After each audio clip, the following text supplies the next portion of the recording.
যাদের শরীরে দুইটি দাগ আছে ওই শরীর কখনো জাহান্নামে যাবে না, তার জন্য জান্নাত ওয়াজিব হয়ে যাবে। এমনকি এই দাগ দুইটি যদি আপনার শরীরে থাকে জাহান্নামের আগুন আপনাকে গ্রহণ করবে না। সহিহ তিরমিজির 1669 নম্বর হাদিসে বলা হয়েছে, যাদের শরীরে এই দুইটি দাগ থাকবে তাদের জন্য জাহান্নাম হারাম হয়ে যাবে। আবু হুরায়রা রাদিয়াল্লাহু তাআলা আনহু থেকে বলেছেন, রাসূলুল্লাহ সাল্লাল্লাহু আলাইহি ওয়াসাল্লাম বলেন, দুনিয়াতে যাদের শরীরে এই দুইটি চিহ্ন অথবা দুইটি দাগ ফুটে উঠবে, হাসরের দিন সে দাগ তার জন্য আল্লাহর দরবারে সুপারিশ করবে। সুবহানাল্লাহ। প্রিয় দর্শক, আপনাদের কারো শরীরে এই দুইটি দাগ আছে কিনা অবশ্যই জেনে যাবেন এবং ভিডিওটি শেয়ার করে দিবেন আপনার অন্যান্য মুসলিম ভাই বোনদেরকে দেখার জন্য। হয়তো আপনার একটি শেয়ারে সত্যতা মানুষের কাছে পৌঁছে যাবে। ইসলাম মানেই শান্তি, ইসলাম মানেই মুক্তি। এই দুইটি চিহ্নের জন্য হয়তো আপনি হাসরে পার পেয়ে যেতে পারেন। প্রিয় ভাই ও বোনেরা, আমার শেষ নবীর উম্মত হয়ে যদি আপনি নিজেকে ভাগ্যবান মনে করেন অবশ্যই আলহামদুলিল্লাহ কমেন্ট করবেন। মুসলিম হিসাবে জন্ম নিয়ে সত্যি আমরা অনেকটা ভাগ্যবান, আলহামদুলিল্লাহ।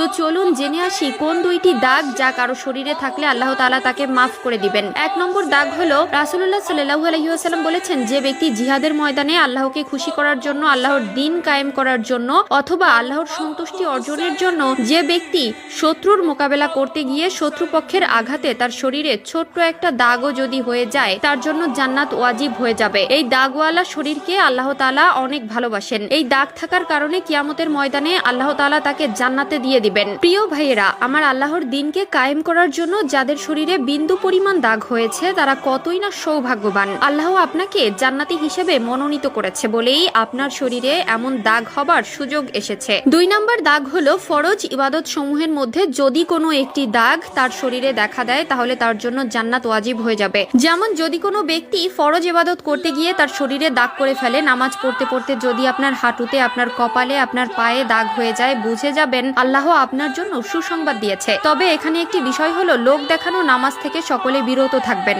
আপনার নামাজ তো কবুল হবেই না, বরং আপনি পাপের ভাগীদার হবেন। মনে রাখতে হবে, নামাজ পড়তে হবে একমাত্র আল্লাহ তাআলার সন্তুষ্টির জন্য এবং পরকালে আল্লাহর জাহান্নামের শাস্তি থেকে বাঁচার জন্য। নামাজ না পড়লে মানুষ কি বলবে, অনেক বয়স হয়েছে মানুষ খারাপ বলবে, নামাজ পড়লে সকলে ভালো বলবে, এই ধরনের চিন্তা ভাবনা নিয়ে কখনোই আল্লাহর ইবাদত করবেন না। কেউ যখন হেঁটে নামাজ আদায়ের জন্য মসজিদে যায় তখন তার জন্য সওয়াব লেখা হয়, তার মর্যাদা বৃদ্ধি করা হয় এবং তার গুনাহ মাফ করে দেওয়া হয়। এ প্রসঙ্গে রাসূলুল্লাহ সাল্লাল্লাহু আলাইহি ওয়াসাল্লাম বলেছেন, যে ব্যক্তি বাড়ি থেকে পবিত্র হয়ে কোনো ফরজ নামাজ আদায় করার জন্য হেঁটে আল্লাহর ঘরে মসজিদে যায়, তার প্রতিটি কদমের বিনিময়ে একটি করে গুনাহ মাফ হয় এবং প্রতিটি কদমের জন্য একটি করে উচ্চ মর্যাদা লাভ হয়। কেবল মসজিদে যাওয়ার পথেই না, বরং আসার পথেও সমপরিমাণ নেকির ওয়াদা রয়েছে। নামাজ এমন এক আলো যার মাধ্যমে আমরা জীবনের অন্ধকারের পথ খুঁজে পাই।